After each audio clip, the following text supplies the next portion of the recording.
Sir দরজা যেই খুলেছে দেখার পুরো এপার ওপার, ও রুগী তখন চাঙ্গা হয়ে গেছে, বলছে আর ওষুধ দিতে হবে না, আমি যা ডোজ খেয়েছি ওতেই হয়ে গেছে। কি বলেন জি? ডাক্তারের কাছে শুধু খালি ওষুধ খাবে কি? ডাক্তারের বউ যে ওষুধ দেখিয়েছে, যা ওষুধের ছবি ওষুধ খাওয়ায় নাই, ওষুধের যে ছবি দেখিয়েছে তাতে রুগী চাঙ্গা। ছি ছি ছি ছি ছি ছি, তোমার বিদ্যে বেড়েছে তাই তোমার বদ অভ্যাস বেড়েছে, জ্ঞান কই? জ্ঞান ইলিম শিখলে বাড়ে। ইলিম হলো তার নাম, আল্লাহকে চেনায় যে বিদ্যা তাকে ইলিম বলে।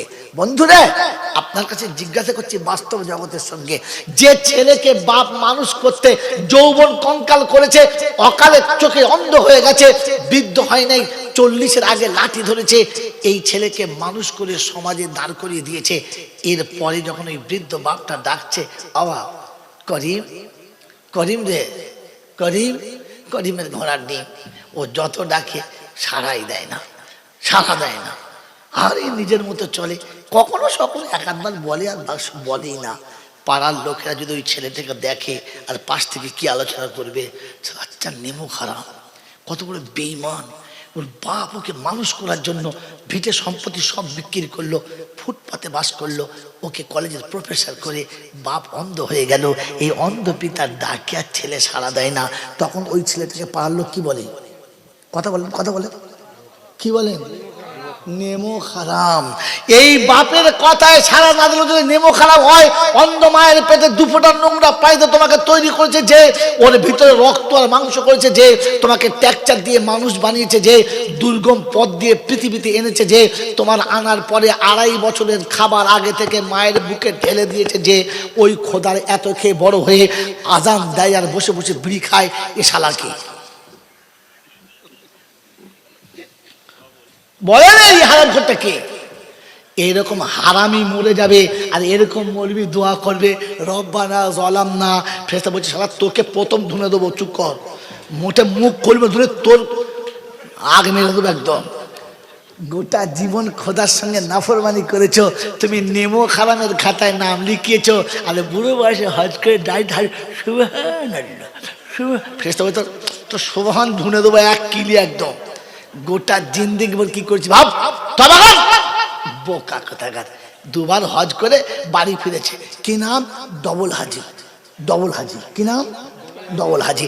আসার সময় 4-5টা জামা কিনেছে, 10-12 টাকা জামা রাস্তাঘাট বিক্রি হয়, 4-5টা কিনে চলে এসে জুমার দিনে দাড়িটা ভালো করে চেঞ্জ করে পরিষ্কার করে, প্রথম হাজি তো প্রথম হজ করেছে, 2বার হজ করেছে, জুমা নামাজ পড়তে যাবে, গোসল করে সেরে গুঁজে জামা গলিয়ে দিয়েছে। দেখে ও যত বড় জামা তার থেকে 1 বিঘত বড়, ওর থেকে জামা বড়। বউ বলছে কি জামা? আমাদের নাইটি থেকে তো বড়। বড় জামা পরা সুন্নাত। আরে হারামির হার, বড় জামা পরা সুন্নাত, কিন্তু গোরগাটের নিচে পড়া যে হারাম, এই মাল জানে? ও জানে না। ওরে বোকা, বাঁশের ডগের নিচে নামানো হচ্ছে সুন্নাত, তাই বলে পায়ের নিচে নামি। বাবাজিরা, এখনকার ছেলেরা জামা কিনেছে বাঁ ঝোড়ের গোড়া পর্যন্ত, তার নিচে। ছি ছি ছি ছি ছি ছি ছি। আপনার শরিয়াতে জামা পরা বড় সুন্নাত, কিন্তু গোরগাতের নিচে না, মনে থাকবে ইনশাআল্লাহ। এখন পড়েছে নতুন জুমার নামাজে, তুমি কি করবে? এরকম করে জামা ধরে উঁচু করে ধরে যাচ্ছে। পাশে একটা নাত বউ ছিল, নাতির বিয়ে হয়েছে, বউটা বলছে রঙিন বউ, বলছে না না, বলছে কি নানি মোচমানি দিয়েছে নাকি? মোচমানি বলছে না, আমাদের ছেলেদের মোচমানি দিলে ওরকম ধরে থাকে তো। তবে তোর লজ্জা শরম কিছু আছে? তুই যে নামাজ পড়তে যাচ্ছিস, লোকে দেখে হাসছে রে হাজি, তোর নাম হাজি? কবরে চল, ফেরেশতা বলছে বাঁশ চেঁচে বসে আছি, খালি শুলে হয় ধনে দেবো। বাবাজি, তোমার কাছে বিদ্যে আছে, বুদ্ধি বেড়েছে, জ্ঞান বাড়ে নাই। বেড়েছে? আপনাকে হাতে কলমে দেখাচ্ছি, আপনি আমাকে দেখান। আমার বন্ধুরা, আমার আল্লাহওয়ালা ভাইরা, এই জন্য আপনি আলেমের কথা বুঝতে পারেন নাই, আপনার কাছে জ্ঞান নাই। যদি বলেন নমুনা, তো প্রতিটি আলেম বলেছে আল্লাহ পাকের অফুরন্ত রহমত বর্ষিত হোক তার সকল সকল নেক, শব্দ কি? নেক বান্দা বান্দি যারা, নেক কারা? এশার নামাজ পড়ে নাই যারা। নেক কারা? ফজরের নামাজ পড়বে না যারা, তো এই মালগুলো কারা? এ কারা? আল্লাহ, হ্যাঁ, গোটা জিন্দিগি নামাজ পড়ো নাই, তোমার নাম নেক। ফেরেশতারা বলছে আয় তো নেক বার করছি আমি। নেক কারা? হ্যাঁ, এই নেক বান্দা বান্দি পাবে। নেক কারা? শ্বশুর বাড়ি যাওয়ার সময় এমন দাড়ি চেঁচেছে, জিভ দিলে বোঝা যায় না উঠেছে না ওঠে নাই, এরাই সব থেকে নেক। হ্যাঁ, এখন তো বাড়ির বউরা ছেলেদের দুধ দেয় না, এখানে দেয় কেন যায় না, আমার দুধ দিতে চায় না। বিয়ের পরে তাকে অন্য দুধ খাওয়াচ্ছে, কারণ মুখের দুধ খাওয়ালে ফিটনেস খারাপ হয়ে যাবে। কি খারাপ হবে? জোরে বলে। ফিটনেস খারাপ হবে, আর ফিটনেস খারাপ হলে খদ্দের লাগবে না। ভালো বুঝতে পেরেছ কি জি? এই আর 15 দিন আগের ঘটনা, নদিয়া জলসা করতে গেছি, এত বড় একটা মেয়ে, প্রায় 3 বছর হবে, হারিয়ে গেছে। কি সুন্দর দেখতে মেয়েটা, খুব কাঁদছে, মা মা মা। সবাই অফিসে স্টেজ এনেছে, আর মরতে সেই সময় আমার তাই এনে বলেন কি হল মা? আমার মা হারিয়ে গেছে। আলাম বস, তোর মা যদি সে নিয়ে যায় ভালো, তাহলে তোকে আমি নিয়ে যাব। কথা দিচ্ছি, আমার কন্যার মতো সম্মান দিয়ে তোকে আমার কাছ থেকে বড় করব। কি করব বলো? বুঝলো মা কোথায় গেল? না বুঝতে পারো নাই, এটা থাকলে তো খদ্দের ধরবে না, তাই এটাকে সরিয়ে দিয়ে খদ্দের নিয়ে কেটে পড়েছে, আগে ওকে মিটিয়ে আসুক। মেয়ের বাপ আমাকে তার পরদিন ফোন করছে, আপনি এরকম কথা বললেন, আপনার মেয়ে ছিল কোথায়? তার শ্বশুর বাড়ি, তার শ্বশুর, তার জামাই হয়ে কোথায় গেলি তুই? মেয়ে ফেলে কোথায় গেলি? বদনাম হয়ে গেল আমার, যে তুই খদ্দের ধরতে গেলি। এবার মেয়ের বাপ কথা বললি মারে, কথা বললি মারে, তখন আমার ফোন করছে আপনি এরকম কথা বললেন। আমি বলবো না? এত বড় মেয়ে হারালো কি করে? এত বড় মেয়েটা হারালো কি করে? বাচ্চার হাত ধরে তো মা চলে, হ্যাঁ না না, বাপের হাত দিয়ে হারালে বলা যেত মাল ফল কিনতে হারিয়েছে। তুমি কিন্তু হারালে। তোমার মেয়েকে জিজ্ঞাসা করো আমি যা বলেছি কথা সত্য কিনা। কোন বন্ধুর সঙ্গে, পীড়িতের বন্ধু, স্কুল কলেজের লাইফে পেয়েছে, আড়ালে দাঁড়িয়ে একটু গল্প করছে, খারাপ কাজ কিছু করে নাই, গল্প করছে আর একটু উনুমুনু করে যায় আর কি, বুঝে দাও। ভিড়ের মাঝে ছেলে হারিয়ে গেছে, বোকা কোথাকার। তোমাকে ভাবা দরকার ছিল যে ইসলাম তোমাকে অনুমতি এটা দেয় নাই। এই জন্য বললাম আপনার কাছে জ্ঞান নাই। নেক যারা পাবে তারা, নেক না হলে পাবে। যদি বলেন ওই যে শুনেছেন যে জীবনের গুনাহ মাফ হবে, হবে নেক হলে তবে, নেক না হলে কিছুই হবে না। যেমন এসেছো তেমনি যাবে, কারণ তোমার কাছে জ্ঞান থাকলে ধরতে পারতে, ওই অ্যাঙ্গেলটা তোমার কাছে নাই। তাই বলেছি বন্ধু, আমি আর আপনি আজকে যারা বসেছি, আল্লাহ আমাদের বসাকে কবুল করুক, বলুন আমিন। একটা কথা জিজ্ঞাসা করি, তারপরে বয়ান শুরু করব। পড়া আল্লাহ যতটুকু বলাবে বলবো। সত্য কথা বলেন, সব বক্তা বলেছে, সারা জীবন শুনেছেন, বাকি জীবন শুনবেন। প্রশংসার একমাত্র মালিক কে? কোন কারণে? ভাই জানে যদি বলেন খাওয়াই বলে, যদি বলে স্রষ্টা বলে। গরুর স্রষ্টা কে? আল্লাহ। তো স্পেশাল তোমাকে কি দিয়েছে? তুমি যে বললে প্রশংসার একমাত্র মালিক আল্লাহ, কারণ কি?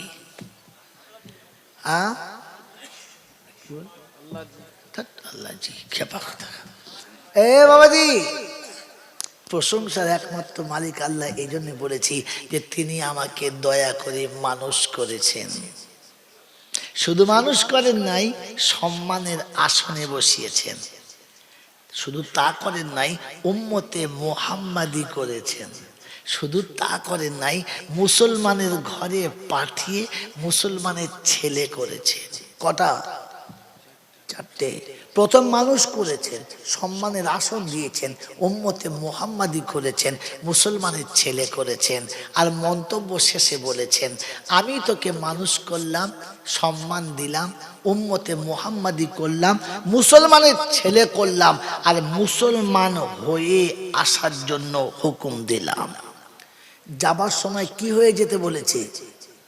জোরে বলে। মুসলমান হয়ে। পৃথিবীতে এসেছি কতদিন? মোটামুটি 20 বছর, 30 বছর, 40 বছর। এই 40 বছর পৃথিবীতে থেকে মুসলমানের ছেলেতেই আছি না মুসলমান হয়ে গেছি? বলেন, মুসলমান হয়ে গেছি না ছেলেতেই রয়ে গেছি? ছেলেতেই রয়ে গেছি, মরলে কি জবাব দেবে? মুসলমান কবরে গেলে কেউ ধরবে না, মুসলমান কবরে গেলে কেউ যদি বলে ধরবে না, তবে ছেলে গেলে মোটে ছাড়বে না। আমরা যে যাচ্ছি মুসলমান হয়ে যাচ্ছি না ছেলে হয়ে, আপনি ক্ষমা পাবেন কি করে? তিনি তো বলে দিয়েছিলেন আসার সময় মুসলমান হয়ে আসবি। মনে থাকবে ইনশাআল্লাহ, মনে থাকবে ইনশাআল্লাহ। তার নিজস্ব মন্তব্য, ইয়া আইয়ুহাল্লাযীনা আমানু,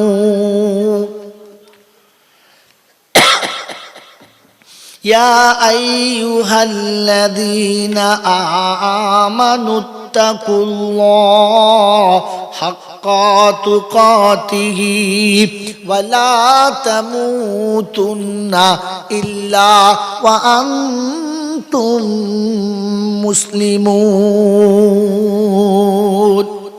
ইমানদারিরা তোমরা শোনো, ও মুসলমানের ছেলে তোমরা শোনো, আমি তোমাকে শুনিয়েছি আসার সময় মুসলমান হয়ে আসবে। কি হয়ে বলো, জোরে বলো। মুসলমান হওয়ার জন্য প্রথম শর্ত হলো ইত্তাকুল্লাহ, আল্লাহকে ভয় করো। আমি আপনি যারা জলসাতে বসে আছি, বাড়িতে গিয়ে একবার ভেবে দেখি, রব্বানা সত্যি ভয় করি কি করি না? আমি আমাকে জিজ্ঞাসা করি, কিরে তুই আল্লাহকে ভয় করিস? আল্লাহকে ভয় করি, এ বাবাজি আল্লাহকে ভয় করি। আল্লাহর ভয় যদি দিলে থাকতো, মুসলমানের ছেলে কি জুমার দিনে দাড়ি চাঁচতে পারতো? আল্লাহকে ভয় যদি দিলে থাকতো, মুসলমানের ছেলে কি জমির আল ঠেলতে পারতো? আল্লাহর ভয় যদি দিলে থাকতো, মুসলমান ব্যবসাতে কি ব্যবসায়ী হয়ে খরিদ্দারকে ঠকাতে পারতো? মুসলমান যদি আল্লাহর ভয় যদি তোমার দিলে থাকতো, আল্লাহর ভয় যদি তোমার দিলে থাকতো, পরের মেয়ে বিয়ে করে বাড়ি এনে গরু ছাগলের মতো তাকে কি পেটাতে পারতো? আল্লাহর ভয় যদি দিলে থাকতো, ও মুসলমানের ছেলে, বিদ্যা পিতা মাতাকে আলাদা করে কি দিতে পারত? তাই কবি বড় সুন্দর লিখেছে, বোনের জমি জোর করে খায় মায়ের পেটের ভাই, বোনের জমি জোর করে খায় মায়ের পেটের ভাই। পীরের ছবি ছেলের ঘরে, বাপ মার ভাত নাই। বৃদ্ধ পিতা মাতা বসে আছে, ঘরে তো একটা মোমবাতি জ্বালার পয়সা নাই। এই হারামির আওলাদ পীরের ছবি টাঙিয়ে নিচে ধূপবাতি দিয়েছে। ফেরেশতা বলছে, ওরে হারাম খর, বাতিটা খুলে বাপের ঘরে দে, মশা পালাবে। তোর বাপকে মশাতে খাচ্ছে, আর পীরের ছবি তোলায় বেটা ধূপবাতি জেলে প্রণাম দিচ্ছে। এ মাল আল্লাহকে ভয় করে? যদি বলো, কোরআন শোনাচ্ছে ইত্তাকুল্লাহ, আল্লাহকে ভয় করো। আল্লাহর ভয় যদি দিলে থাকতো, শ্বশুরের কাছে কি 15 টাকা নিতে পারতো? আল্লাহর ভয় যদি দিলে থাকতো, ওরে বিয়ের পরে শালি দেখে বউ পেলে কি শালি নিয়ে পালাতে পারতো? না তোমাদের এখানে নয়, আমাদের দিকে বলছে, শালা বুড়ো বয়সে শাশুড়িলে পারি পরশু দিন।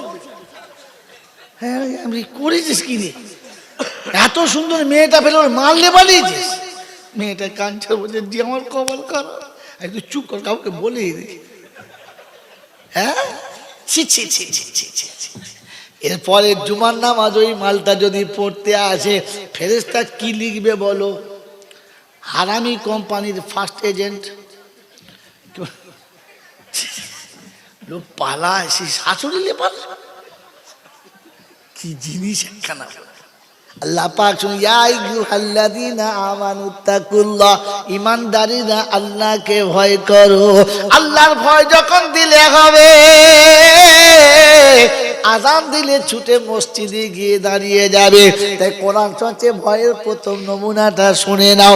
ওয়াল্লাযীনা আমানু ওয়া হাজারু ওয়া জাহাদু ফি সাবিলিল্লাহ ওয়াল্লাযীনা আওয়াউ ওয়া নাসারু উলাইকা হুমুল মুমিনুনা হাক্কা লাহুম মাগফিরাতুন ওয়া রিজকুন কারীম।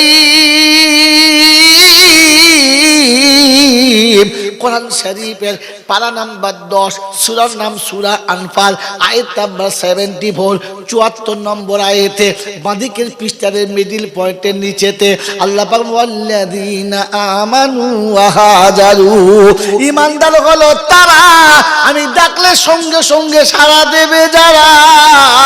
বলল হুজুর নমুনা দেখাও তো। কোরআন হচ্ছে ইয়া আইয়ুহাল্লাযীনা আমানু ইযা নুদিয়া লিস-সালাহ মিন ইয়াউমিল জুমআ ফাসআউ ইলা যিকরিল্লাহি ওয়া যারুল বাইআ যালিকুম খায়রুল লাকুম ইন কুনতুম তা'লামুন।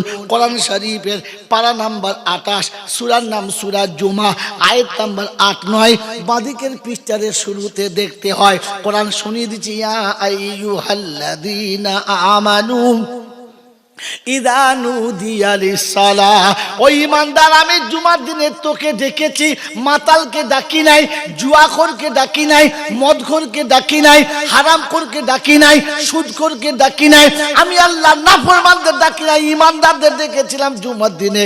ইয়া আইয়ুহাল্লাযীনা আমানু ইযা নুদিয়া লিস-সালাহ, জুমার আযান শুনে মসজিদে যায় না যারা, ইহুদি তারা, নাসারা তারা, খ্রিস্টান তারা, নেমু খারাম তারা, জাহান্নামী তারা,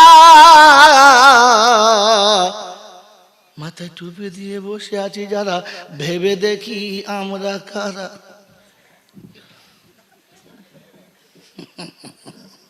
এই জন্য বলেছিলাম all that glitters are not, কি গো কি ভুলে গেছে কি, all that glitters are not gold, চকচক করলে সব সোনা না, আর সেজে গুজে মাথায় টুপি দিয়ে বসলে ও শালা আসলে মুসলমান। গোটা বছর নামাজ পড়ে না, সারা ঈদের দিনে প্রথম কাতারে দাঁড়িয়ে ফেরেশতা খাতায় না দেখি মাল কে রে, এ তো দেখে এই সলিমুদ্দিন বাড়ি কোথায় তুলে দাঁড় করে দেখে কাবার ইমাম, আল্লাহ পা পর্যন্ত জামা, মাথায় পগড়ি, গোলায় রুমাল দিচ্ছে পা পর্যন্ত। চিন্তা করছে কাবার ইমামের রুমাল এত বড় নয়, মাল কে রে, আরবিয়ান জুব্বা। তো তখন চিন্তা করছে মালটাকে টেনে সাইড এলে চ, জামা খুলে দেখতে। তো আরেকটা ফেরেশতা বলছে চিন্তা করিস না, ওকে পেয়ে যাবি। বলে কোথায়? বলে এখন দেখছি ঈদের মাঠে, বিকেলে বেলা দেখবি শালির গলা ধরে সিনেমার গেটে, তখন দৃশ্যেটে। ফেরেশতা বলছে ঠিক আছে, চেঞ্জ করে নেবো, সকালবেলা ঈদের মাঠে আর বিকেলবেলা কোকিলের বইয়ের হাত ধরে দেখে সিনেমার গেটে। ফেরেশতা সেই মালটা না? বলছে হ্যাঁ। বলে চ্যাসিস শুধু পাল্টেছে, ইঞ্জিন ঠিক আছে। কি বলেছি? ঢোল পাল্টে দিয়েছে, মাল ঠিকই আছে। এ বাবাজিরা, আমার সোনার চাঁদ বন্ধুরা, তো ফেরেশতার কাছে পালাবার কোনো কায়দা নেই। কারণ কোরআন শুনেছি আমি ঈমানদারদের ডেকেছি, ফাসআউ ইলা যিকরিল্লাহ, সঙ্গে সঙ্গে আসবি। ওয়াজারুল বাইয়া, চাষ বন্ধ, চাকরি বন্ধ, ব্যবসা বন্ধ, কল বন্ধ, কারখানা বন্ধ, সব অফিস আদালত বন্ধ। আল্লাহ ডেকেছে চলে যাবে। বলে আল্লাহ এর নমুনা দেখাতে পারে এক দুটো, একটা দুটো স্যাম্পেল দেখাও, জানতে ভরে। তো কোরআন সাচিরি জানুল্লাহ তুলহিহিম তিজারাতুন ওয়ালা বাইউন আন যিকরিল্লাহ ওয়া ইকামিস সালাতি ওয়া ইতাইজ যাকাত ওয়া ইয়াখাফুনা ইয়াওমান তাতাকাল্লাবু ফীহিল কুলুবু ওয়াল আবসার লিয়াজজিয়াহুমুল্লাহু আহসানা মা আমিলু ওয়া ইয়াজিদাহুম মিন ফাদলিহি ওয়াল্লাহু ইয়ারযুকু মান ইয়াশাউ বিগাইরি হিসাব। কোরআন শরীফের পারা নাম্বার 18, সূরার নাম সূরা নূর, আয়াত নাম্বার 37, 37 নম্বর আয়াতে ডান দিকের পৃষ্ঠার নিচের দিকেতে আল্লাহ পাক শুনেতে রিজালুল্লা তুলহিহিম তিজারাতুন ওয়ালা বাইউন আন যিকরিল্লাহ। বড় অফিসে বসে আছে, বিখ্যাত সেন্টারে বসে আছে, অনেক বড় দোকানের ম্যানেজার বসে আছে। আযান হয়েছে, আল্লাহু আকবার, আল্লাহু আকবার। ক্যাশ বাক্স বন্ধ করে দিয়েছে আর বলেছে রব্বানা তুই যদি চোখে জ্যোতি দিতিস না কোন শালা আমাকে ম্যানেজার বানাতো। এখন তোকে ভুলতে পারবো না কোন আল্লাহ তুই তো আমার বুদ্ধি বিবেক দিতিস না, আমার মাথায় যদি জ্ঞান কর্ম দিতিস না আমাকে কেউ ডেকে চাকরি দিত না। তুই যদি আমার সুন্দর হাত দুখানা দিতিস না, প্রাণের বিবি প্রিয় বান্ধবী গলায় মালা পরাতো না। অতএব তুই যখন ডেকেছিস তখন তোর কাছে যেতে হবে, এতে মোটে ফাঁকি দেওয়া যাবে না। আল্লাহ বলবেন আল্লাহু ইয়ারযুকু মান ইয়াশাউ বিগাইরি হিসাব। আমি আল্লাহ তার রুজির বেহিসাব ব্যবস্থা করে দেব। পৃথিবীর কেউ কল্পনা করতে পারবি না কোন বুদ্ধিমান মুখে কি মুখে কি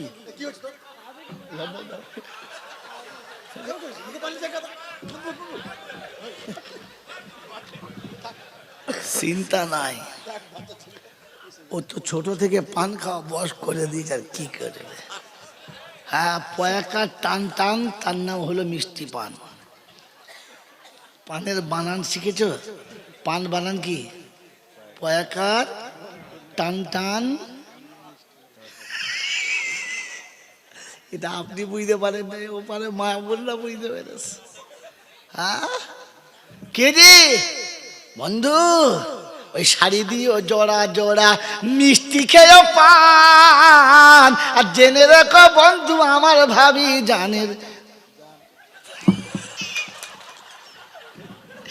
করেছে কি রে বোকা কোথাকার।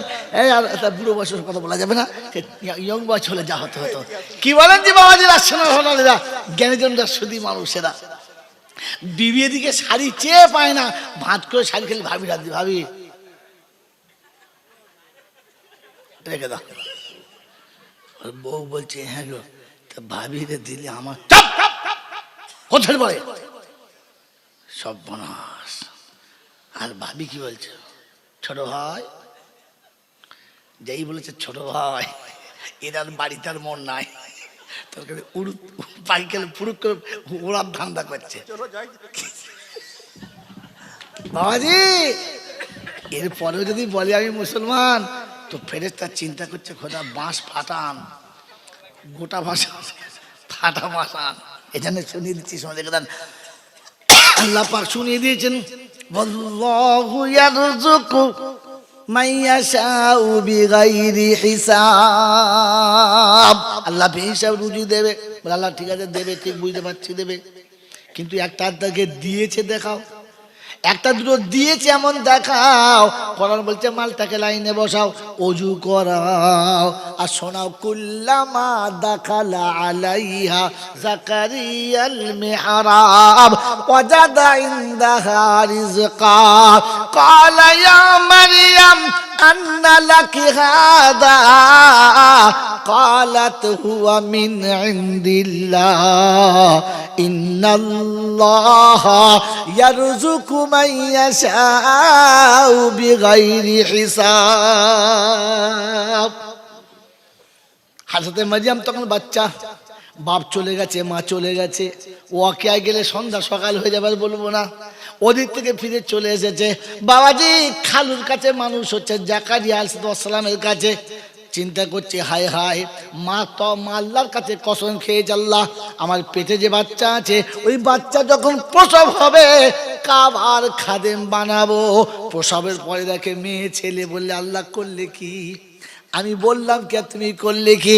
আমি তো চেয়েছিলাম বলে বাপ সারা জীবন কাবার ইমাম ছিল, ওকে কাবার খাদেম বানাবো, তুমি ওকে নারী করেছ, আমি কি করবো? আল্লাহ পাক শুধু মারিয়াম, আল্লাহ পাক শোনাচ্ছে সেদিন মারিয়ামের মাকে, ও মারিয়ামের মা আমি যে মেয়েটা দিয়েছি ওটা পুরুষের থেকে কমানা, তাই ওকে যত্ন করে রেখে দে। এরপরে বাপ নেই মা নেই, খালুর কাছে মানুষ হচ্ছে, রাখবে কোথায়? তো খালু যখন যাকে তখন নিজের ঘরের ভিতরে দরজা লাগিয়ে দিয়ে বাইরে থেকে তালা মেরে চলে যেতেন কাজে কামে। সন্ধ্যাবেলা যখন বাড়ি ফেরে চাবি খুলে ভেতরে ঢোকে, দেখে মারিয়াম বসে আছে আর বেমৌসুম টাটকা টাটকা ফল নামানো আছে। ও বাপজি আমার সোনার টান বন্ধু, ওই সময় ইয়া মারিয়াম আন্না লাকি হাদা, মারিয়াম রে এই ফলগুলো তোর কাছে রাখলো কে? তো মারিয়াম বলতো ইন্নাল্লাহা ইয়ারযুকু মান ইয়াশাউ বিগাইরি হিসাব। খালু, আপনি আমার প্রতি খারাপ ধারণা করবেন না। আপনি দরজা বন্ধ করেছেন, আপনি বাইরে থেকে চাবি মেরেছেন, আপনি আপনার কাজে চলে গেছেন, আমি আমার আল্লাহর ধ্যানে নামাজের পাড়তে বসে আছি, আপনি ফিরে এসে প্রথম দরজা খুলেছেন, আপনি আমার পাশে দেখেছেন, এখানে আনার মতো কারোর ক্ষমতা নেই, আমার আল্লাহ পাঠিয়ে দিয়েছে। আল্লাহ পাক যখন যাকে চায় এরকম বেহিসাব রুজি দেয়। বান্দা যদি আল্লাহর হয়ে যায় তো আল্লাহ রুজি অটোমেটিক জান্নাত থেকে পাঠিয়ে দেয়। আমার বাবাজিরা, আমার সোনার চাঁদ বন্ধুরা, আমার সোনামণি মায়েরা বোনেরা, তাই শেষ কথা বলে দিয়ে যাচ্ছি, আল্লাহ পাক আপনাকে আমাকে মানুষ করেছে, আর মানুষ করার পরে সম্মান দিয়েছে, আর যাবার সময় মুসলমান হয়ে যেতে বলেছে। মনে আছে ইনশাআল্লাহ? তো মুসলমানের প্রথম নমুনা আল্লাহকে ভয় করবে। আল্লাহকে যারা ভয় করে না ওরা মুসলমানের মতো দেখতে আদৌ মুসলমান না, কারণ আল্লাহর ভয় করা মুসলমানের প্রথম কাজ। আল্লাহ পাক শুনছে, আমি যখন ডাকবো সঙ্গে সঙ্গে আসবে, সামনে যত বাধা পড়বে বাধাগুলো হিকমতের সঙ্গে আড়াল করবে, ঝগড়া করে না। যখন আমার বান্দা আমার ঘরে আসবে 8 জায়গায় বাধা হবে। ক জায়গায় বললাম? আকুল ইন কানা আবাউকুম ওয়া আবনাউকুম ওয়া আজওয়াজুকুম ওয়া আশিরাতুকুম ওয়া আমওয়ালুন ইকতারাফতুমুহা ওয়া তিজারাতান তাকশাউনা কাসাদাহা ওয়া মাসাকিনু তারদাউনাহা আহাব্বা ইলাইকুম মিনাল্লাহি ওয়া রাসূলিহি ওয়া জিহাদিন ফি সাবিলিহি ফাতারাব্বাসু হাত্তা ইয়াতিয়াল্লাহু বিআমরিহি। সূরা তাওরায় তো আয় আল্লাহ পাক শুনিয়ে দিয়েছে, বান্দার যখন যাবি 8 জায়গায় বাধা, ছেলে বাধা, বাপ বাধা, বিবি বাধা, সম্পদ বাধা, সম্পত্তি বাধা, স্ট্যাটাসে বাধা, বন্ধু বান্ধবে বাধা, সব বাধা যে সরিয়ে দিয়ে আমার রাসূলের ভালোবাসা যার কাছে বেশি হবে ওই বিজয়ী হবে, বাকি সব মার খাবে। তাই আল্লাহ নবী বলেছেন, লা ইউমিনু আহাদুকুম হাত্তা আকুনা আহাব্বা ইলাইহি মিন ওয়ালিদিহি ওয়া ওয়ালাদিহি ওয়ান নাসি আজমাইন। যতক্ষণ পর্যন্ত পৃথিবীর সব ভালোবাসার থেকে আমি নবী আমার ভালোবাসা বেশি হবে না, তুমি ইমানদার বলে দাবি করতে পারবে না। ওই আমলদার বন্ধুরা, খড়গপুর এলাকার বাবাজিরা, আমার সোনামণি মায়েরা বোনেরা, আমি আমার বিবেকের কাছে জিজ্ঞাসা করি, আমি আমার নিজের কাছে জিজ্ঞাসা করি, কই রে তুই বল, আমার নবীর ভালোবাসা বেশি না আশেপাশে বেশি? নবীর ভালোবাসা যদি দিলে থাকতো, মুসলমানের ছেলে ঈদের দিনে সেলুনে গিয়ে বলতো, আমাকে নবীর সুন্নতি কাটে চুলটা কেটে দাও, বাদর ছাট কেটো না, হনুমান ছাট কেটো না, গামলা ছাট আমি নেবো না, তবে জুতো মার্কা আমার হবে না। আর মুসলমানের ছেলে চুল কাটে, মনে হচ্ছে গামলা বসিয়ে কেটেছে, তা নাহলে মনে হবে নাগরা জুতো বসিয়ে কেটেছে, তা নাহলে মনে হবে জানো ওরে হনুমান কাটা কেটেছে কিংবা বাদর কাটা কেটেছে, মুসলমানের কাট বলে মনে হয়। বুঝেছে আমার বাবাজিরা, আমার সোনার চাঁদ বন্ধুরা, আমার সোনামণি মায়েরা বোনেরা, কোরআন সমাজের যত বাধা হবে সব থেকে বেশি ভালোবাসার নবীর হবে। এরপরে শুনিয়ে দিয়েছে, যত বাধা হবে হিকমতের সঙ্গে আড়াল করতে হবে, কাউকে কষ্ট দেওয়া যাবে না। বলে হিকমতের নমুনা, যেদিন মক্কা থেকে চলেছে আমার নবী মদিনা, সাথে ছিল কজনা? জোরে বলে, একজনা। কি নাম? আবু বকর সিদ্দিক। তারিখ এখান থেকে শোনেন। এবারে আল্লাহ নবী সিদ্দিক আকবরের সঙ্গে চলেছেন মানুষ আমাদেরকে কেউ ধরতে পারে না। আবু বকর সিদ্দিককে সাথে নিয়ে চলেছেন, প্রভাতের কাছাকাছি এসে গেছে, যে সাথে নিয়ে যাচ্ছিল সে পালিয়ে চলে গেছে। আল্লাহ নবী আবু বকর সিদ্দিককে নিয়ে পাহাড়ের যে গর্তের ভিতরে ছিল, ওই গর্তটার নাম হলো গারে সওর। আজও মক্কায় গেলে বিশ্বাস করেন মানুষ জিয়ারত করে, কিন্তু পাহাড়টা কাউকে উঠতে দেয় না, এতটা দুর্গম। মাঝে মাঝে মানুষ স্লিপ খেয়ে যায়, মানুষ ক্ষতি হয়ে যায়, তাই যেতে দেয় না। আমি এবছরও চেষ্টা করছিলাম যাওয়ার জন্য, কিন্তু সাথীদের নিজের সাথে কিছু মেয়ে ছেলে ছিল, তাই জন্য আমি যেতে পারলাম না। কারণ ওর একটা উল্টো সাইড আছে, যেখান থেকে গাড়ি নিয়ে যাওয়া যায়, কষ্ট করে একটু পয়সা খরচা করতে হয়। মেনে মহতরম বুজুর্গ, ওই গর্তের ভিতরে আল্লাহর নবী আবু বকর সিদ্দিককে নিয়ে ভিতরে বসে গেলেন। দুশ্মন শয়তান আবু জেহেল আর তার সাথীদেরকে রাস্তায় নিয়ে যাচ্ছে, কিন্তু যাবার সময়তে বলছে এখানে হতে পারে না। বললে কেন? বলে ওরে শোন, এ তুই একজন মানুষকেও হেঁটে গেছে, পায়ের দাগ দেখা যাচ্ছে, গেছে তো দুজনা, তার দুজনের পা থাকবে তো। তো শয়তান বোঝাচ্ছে, শোন তোরা জীবনে মানুষ হবি না। বললে কেন? বলে আবু বকর মুহাম্মদকে এতটা ফলো করে যে পায়ের দাগের উপরে দাগ মিলিয়ে গেছে, দুটো দাগ পড়তে দেয় নাই, একটা দাগেই দুজন গেছে। চল, রাস্তা নিয়ে গেছে, একদম গর্তের কাছে চলে গেছে, কিন্তু গর্তের মুখটা এতটা আবর্জনা পড়ে আছে যে কোনো মানুষ বিশ্বাস করবে না যে ভেতরে কোনো মানুষ গেছে। আবু বকর সিদ্দিক ভিতর থেকে তাকিয়ে দেখছে পা দেখা যাচ্ছে। তো সেদিন বলেছি, ইয়া রাসূলুল্লাহ, ইয়া হাবিবাল্লাহ, ওরা যদি মাথাটা নিচু করে আমাদের দেখতে পেয়ে যাবে, কি আমাদের রক্ষা করবে? আল্লাহ নবী সেদিন বলেছিলেন, লা তাহজান ইন্নাল্লাহ মানা, ঘাবড়াস না, আমাদের সঙ্গে আল্লাহ আছে, আর একজন না। মেরে মহতরম দোস্তের বুজুর্গ, দুশ্মন ওখান থেকে ফিরেছে, তারিখ অনেক লম্বা, আমি কাট করছি পয়েন্টটা শোনানোর জন্য। দুশ্মন ওখান থেকে ফিরে গেছে, সারাদিন আল্লাহ নবী ওখানে গোপনে রয়ে গেছে। যখন সন্ধ্যার কাছাকাছি হয়েছে, না সকাল হয়েছে, একটু পরে আবু বকরের আব্বা এসেছে। তখনও তিনি কলমা পড়েন নাই, মুসলমান হন নাই। এসে আবু বকরের বাড়িতে আওয়াজ দিচ্ছে, কে, কই রে, কে আছিস?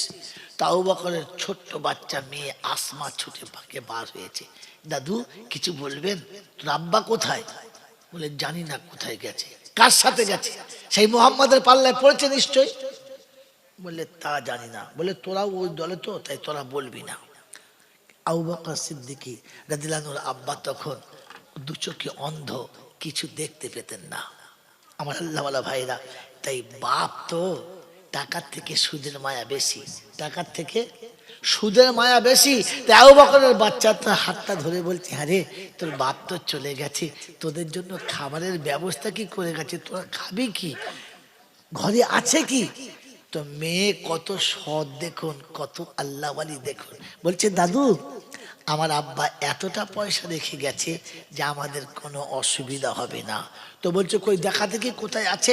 তো কিছু ছোট্ট ছোট্ট পাথর একটা কাপড়ের থলির ভেতরে ভরে এমন লড়াচ্ছে, কাঁচের মতো খনখন করে আওয়াজ হচ্ছে। বলছে এই দেখো টাকা রেখে গেছে। আবু বকর সিদ্দিকের আব্বার চোখে পানি এসে গেছে, আর বলছে হ্যাঁ রে, আমি বৃদ্ধ হয়ে গেছি, চোখে অন্ধ হয়ে গেছি, তাই বলে কি কানের আওয়াজ ভুল শুনছি? আমি কি টাকার আওয়াজ বুঝি না আর পাথরের আওয়াজ বুঝি না? তুই আমাকে বুঝাচ্ছিস দাদু ভাই, তুই আমাকে বুঝাচ্ছিস? কি খাবি ভেবেছিস, কি খাবি ভেবেছিস? চোখে পানি এসে গেছে। তো নাতি দাদুর কাছে গলা ধরে বলছে, দাদু আপনি কাঁদবেন না, আল্লাহ ঠিক ব্যবস্থা করে দেবে।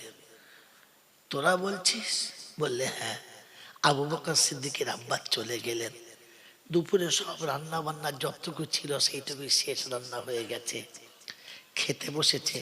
হাজরত আসমা ছোট বাচ্চা মেয়ে বলছে, মা কাল রাতে আব্বা কিছু খাই নাই, এই জন্য যে খেলে ঘুমিয়ে পড়বে। আল্লাহ নবী আজকে যাব বলেছিলেন, তাই তিনি না খেয়ে সারা রাত দাঁড়িয়েছিলেন। সারাটা দিন চলে গেছে। আব্বু সারা রাত খাই নাই, সারা দিন খাই নাই, আল্লাহ রাসূলও সারাদিন খাই নাই। আমরা তো সবাই খেয়ে নিলাম, আমার আব্বার আর আমার রাসূলের, তাদের খাবার কেউ ব্যবস্থা হবে না? তো আবু বকর সিদ্দিকের কন্যাকে সান্ত্বনা দিয়ে বাড়ির মানুষ বলছে, তুই কি করবি? বলে, মা দাঁড়াও একটু চেষ্টা করি। ওই যে মানুষটা আমার আব্বাকে নিয়ে গেছে তার বাড়িতে গেছে চুরি করে, গিয়ে বলছে, চাচা আমার আব্বা কোথায় আছে জানো? বলে, জানি, তবে তোকে বলবো না। বলে, কেন? বললে তোর বাপেরও বিপদ হবে, আমারও বিপদ হবে, আর সব থেকে বড় বিপদ আল্লাহ নবীর হবে, আমি বলতে পারবো না। হয়তো আসমার চোখে পানি, কাঞ্চার বলছে, চাচা আপনাকে বলতে হবে না, ওই দূরে থেকে ইশারা করবেন, আমি আপনার দিকে তাকিয়ে ইশারা দেখে বুঝে নেবো, চলে যাব। আপনাকে কেউ চিনতে পারবে না, আমাকে কেউ চিনতে পারবে না, আমি বাচ্চা ছেলে।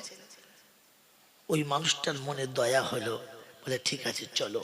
হয়তো আসমা দুটো রুটি একটু পানি হাতে করে নিয়ে চলেছে। আরবের প্রথা হচ্ছে উটের চাষ, আজও যারা মক্কায় গেছে দেখেছে। সন্ধ্যাবেলা যখন উট দল বেঁধে বাড়ি ফিরছে, ওই সময়তে ওই রাস্তা দিয়ে হয়তো আসমা যাচ্ছে। উটের স্বভাব হলো কচি বাচ্চা পেলে টপ করে মাথাতে কামড়ে দেওয়া, আর উটের মুখ এতটা বড় যে মানুষের মাথা আরামে সে মুখের ভেতর নিয়ে নিতে পারে, আর এত শক্ত ওদের মুখ যে মাথার সঙ্গে সঙ্গে চিবিয়ে একেবারে হাঁস মুরগির মাথার মতো চিবিয়ে শেষ করে দিতে পারে। হাজরতে হাসমা যখন ওই রাস্তা দিয়ে ছুটে যাচ্ছে, ওই ভদ্রলোক দূর থেকে দাঁড়িয়ে আছে, কিন্তু ভেতরটা কাঁপছে, যা বাচ্চাটা মারা যাবে, তারিখ নকল করছে। হয়তো হাসমা যখন এই খাবারটা নিয়ে ভিতর দিয়ে ছুটতে ছুটতে যাচ্ছে, উটগুলোর কাছে চলে গেছে, তো বড় উটগুলো পেট এতটা উপরের দিকে টেনে নিয়েছে যে আসমার তলা দিয়ে গলে চলে যাচ্ছে। একটা উটও আসমার মুখের দিকে তাকায় নাই, একটুও উটও আসমার দিকে কেউ নজর তুলে দেখায় নাই, বরং আড়াল করেছে। আর আসমা খাবার নিয়ে উটের দলের ভিতরে বিদ্যুৎ গতিতে চলে গেছে। সুবহানাল্লাহ ওয়া বিহামদিহি। আল্লাহর পেয়ারা নবী সাল্লাল্লাহু আলাইহি ওয়াসাল্লাম যে গাড়ি শহরে বসে আছে, ওই ভদ্রলোক দূর থেকে দেখিয়ে সরে গেছে, পা পা করে গর্তের কাছে গিয়ে শোনাচ্ছেন, আসসালামু আলাইকুম। হয়তো আবু বকর সিদ্দিক বলেন, ইয়া রাসূলুল্লাহ, ইয়া হাবিবাল্লাহ, মনে হচ্ছে আমার আসমা এসেছে। বলছে, এখানে আসমা কোথায়? এই দুর্গম জায়গাতে আসমা আসবে কি করে? বলে, না, কণ্ঠস্বরটা আমার বেটির মনে হচ্ছে। বাপ তো বেটির আওয়াজ বুঝতে পেরেছে, মুখটা বাড়িয়ে দেখে আসমা বাইরে দাঁড়িয়ে আছে, ডাকছে, চলে আয়, ইশারা করে দেখে চলে আয়। আসমা গুড় গুড় করে গাড়ি শহরের মধ্যে চলে গেছে, হাতে বাঁধা। কি মা? বলছে, আব্বু কাল রাতে আপনি খান নাই, সারাদিন খাওয়া হয় নাই, আল্লাহ রসুল সারাদিন খাই নাই, তাই আমি খেতে বসে মাকে বললাম, মা আমাদের খাবার তো হলো, আমার রসুল খাবে না, আমার রসুল খাবে না, তাই তোমাদের দুজনের জন্য দুটো রুটি নিয়ে আমি ছুটতে ছুটতে এসেছি। দস্তরখান। হাজরতে আসমা ছোট্ট বাচ্চা মেয়ে, মাথার ওড়নাটা নিচে বিছিয়ে দিয়ে রুটিটা খুলে দিয়ে পানির পাত্রটা রেখেছে। প্রথম লোকমা আবু বকর সিদ্দিক ছিঁড়ে মুখে দেবে, তাকিয়ে দেখে আসমার গোটা মুখটা রক্তের মতো লাল, টক টক টক টক টক টক করছে, আর মনে হচ্ছে একটু আগে কেউ এখানে রক্ত ছড়িয়ে দিয়ে চলে গেছে। বাপ তো অবাক হয়ে গেছে, হাত ধরে বলছে, মা তো এই সাদা মুখটা এত রক্তাক্ত হলো কি করে, গোটা চোখটা রক্তের মতো লাল হলো কি করে? বলছে, আব্বা সেটা বলতে পারবো না, আপনি খেয়ে নেন। বাপ জিজ্ঞাসা করে, বেটি বলে না, আল্লাহ নবী দেখে রসুলের চেহারাতে কালার পাল্টে গেছে, আর হাত ধরে কোলের কাছে টেনে নিয়ে বলেছে, আসমা আমার কাছেও কি বলা যায় না? আমি কি শুনতে পারি না? হয়তো ফাতেমার চোখ দিয়ে পানি এসে গেছে, আর বলছি, ইয়া রাসূলুল্লাহ, আব্বাকে তো অস্বীকার করেছি, আপনাকে অস্বীকার করতে পারবো না। আপনি আব্বাকে নিয়ে চলে এলেন, ফজরের নামাজের একটু পরেই আবু জেহেল সোজা আমাদের বাড়িতে গেল দলবল নিয়ে, আওয়াজ দিল আপনার নাম ধরে। আমি দরজা খুলে বাইরে এলাম, জিজ্ঞাসা করলো, তোর আব্বা কোথায়? আমি বললাম, আমি জানি না। বললে, বল তোর নবী কোথায়? বললে, আমি জানলেও আমি বলবো না, আমার বলতে দেরি, এত জোরে আমাকে মেরেছে, কানের জিনিস পর্যন্ত ছিঁড়ে চলে গেছে, আমি পাথরের উপরে কাচার খেয়ে পড়ে বেহুশ হয়ে গেছি, আর দুশ্মন চলে গেছে। আল্লাহ নবী বুকের ভিতরে টেনে নিয়ে চুমকে বলেছিল, একটু সবর কর, আল্লাহ এর বদলা একদিন তোকে দেবে, আল্লাহর কাছে এর সব থেকে বড় বদলা পাবি। ছোট্ট বাচ্চা আসমা রক্তাক্ত হয়েছে, তবু রাসূল কোথায় এটা প্রকাশ করেন নাই। এটা সিদ্দিকের বেটিয়া সিদ্দিকের বাড়ির খবর শোনালাম। মেরে মোহতরম দোস্তর বুজুর্গ, খানা খাইয়ে আল্লাহ রাসূলের কাছে খানা খাইয়ে, আব্বাকে খানা খাইয়ে, চোখের পানি মুছতে মুছতে হতভাগী পা পা করে বাড়ি ফিরে এলো অন্ধকার রাতে। পরের দিন সকালবেলা, পরের দিন যখন অন্ধকার হয়ে গেছে, অন্ধকারে আসমা চলে গেছে, রাসূলকে সাথে নিয়ে আবু বকর চলতে শুরু করেছে। পরের দিন সকাল হয়ে গেছে, পাহাড়ের পাদদেশ দিয়ে ফাঁকে ফাঁকে চলেছে। এক জায়গাতে একদল দুশমন দাঁড়িয়ে আছে। মুহাম্মদকে ধরে দিলে, মুহাম্মদকে ধরে দিলে মৃত কিংবা জীবিত 100 উট পাবে। আবু জেহেলের কাছে শুনেছে তারা দাঁড়িয়ে আছে, নিশ্চয়ই এই রাস্তা দিয়ে পাশ হয়ে চলে যাবে।